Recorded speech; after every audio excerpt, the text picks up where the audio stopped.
Hello everyone. तो आज हम एक जावास्क्रिप्ट का पॉपुलर कंसेप्ट सीखने वाले हैं और इसका नाम है होस्टिंग। तो होस्टिंग में क्या होता है कि जावास्क्रिप्ट जो है उसका ये डिफॉल्ट बिहेवियर है और इसमें जावास्क्रिप्ट क्या करता है कि जो भी वेरिएबल्स है या फंक्शन डिक्लेरेशंस है या वेरिएबल डिक्लेरेशंस है वो ऑटोमेटिकली रन टाइम टॉप को मूव कर देता है। तो इस कॉन्सेप्ट को हम लोग प्रोग्रामेटिकली समझने की कोशिश करते हैं। तो यहाँ पर मैं एक छोटा सा कोड लिख देता हूँ। जैसे कि एक वेरिएबल यहाँ पर बना देता हूँ, a variable is equal to 20, ऐसे में लिख देता हूँ। और नीचे में उस वेरिएबल को डिक्लेयर कर देता हूँ यहाँ पर। तो कौन से कौन सी ही लैंग्वेज में, यानी कि सी लैंग्वेज हो या जावा हो लैंग्वेज हो, इसमें हमेशा एक वेरिएबल को वैल्यू असाइन करने से पहले उस वेरिएबल को डिक्लेयर किया जाता है। मगर जावास्क्रिप्ट में आप अगर डिक्लेरेशन बाद में भी दो तो भी उसका इनिशियलाइजेशन यानी कि उसका यूज आप वो डिक्लेरेशन से पहले कर सकते हैं।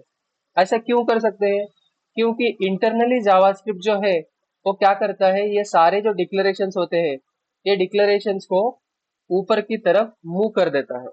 ऊपर की तरफ मूव करने से क्या हो जाएगा कि वो वेरिएबल पहले डिक्लेयर होगा, बाद में इनिशियलाइज हो जाएगा। तो इस बिहेवियर को, इस जावास्क्रिप्ट के बिहेवियर को होस्टिंग ऐसे बोलते हैं। तो यहाँ पर मैंने a इज इक्वल टू 20 ऐसे मैंने समझ लिया। तो ये a इज इक्वल टू 20 और ये वेरिएबल a ऐसे बनाया इधर। मगर फिर भी अगर लाइन नंबर 2 पे अगर मैं a को एक्सेस करने की कोशिश करूं तो ये मैं एक्सेस कर सकता हूँ। क्यों कर सकता हूँ? क्योंकि कोड के हिसाब से ये जो लाइन है, ये लाइन रन टाइम में क्या होगा कि शिफ्ट होकर शुरू में मूव हो जाएगा, एकदम शुरू में। मगर ये वेरिएबल का डिक्लेरेशन तो मूव हो गया, इसलिए अनडिफाइंड का इशू तो नहीं आएगा। मगर एरर जो आएगा वो कौन सा एरर आएगा कि इसमें जो वैल्यू है वो वैल्यू अनडिफाइंड इशू हो जाएगी। तो यहाँ पर मैं इस प्रोग्राम को रन करता हूँ नोड का यूज करके, नोड, और नोड में यहाँ पर लिख देता हूँ होस्टिंग,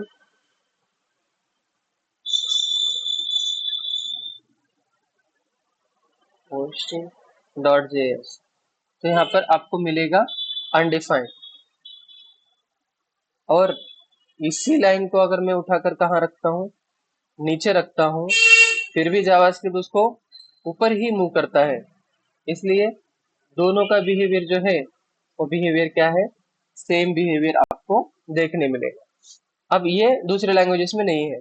समझ लीजिए कि एक फंक्शन आपने बनाया, फंक्शन, और एक एडिशन का फंक्शन आपने बनाया, और ये फंक्शन जो है वो दो नंबर्स लेगा, num1 कॉमा num2, और यहाँ पर ये दोनों का एडिशन करके हमको रिटर्न करेगा num1 प्लस num2।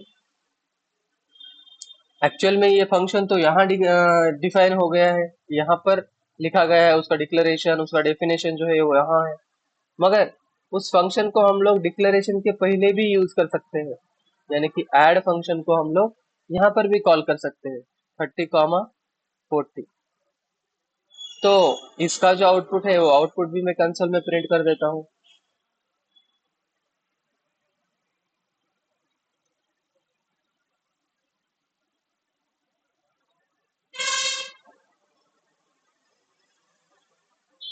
इस तरह से ये 70 प्रिंट हो गया।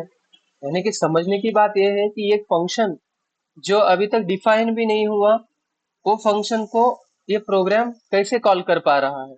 तो यहाँ पर होस्टिंग कंसेप्ट से ये क्या हो जाता है, ये जो डिक्लेरेशन है, जो भी ये फंक्शन डेफिनेशन या वेरिएबल डिक्लेरेशन है, ये सारे जो है वो टॉप को मूव हो जाता है। तो रन टाइम में ये फंक्शन जो है, ये प्रोग्राम जो है, वो प्रोग्राम थोड़ा सा अलग दिखने लगेगा। तो अलग कैसे दिखने लगेगा कि यही प्रोग्राम बदल कर किस तरह से दिखने लगेगा वो भी मैं यहाँ पर बता देता हूँ।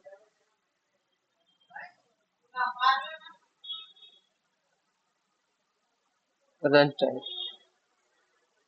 तो रन टाइम में ये क्या होगा, ये इस प्रोग्राम को मॉडिफाई किया जाएगा और मॉडिफाई करके ये जो डिक्लेरेशन है, ये डिक्लेरेशन टॉप को चला जाएगा।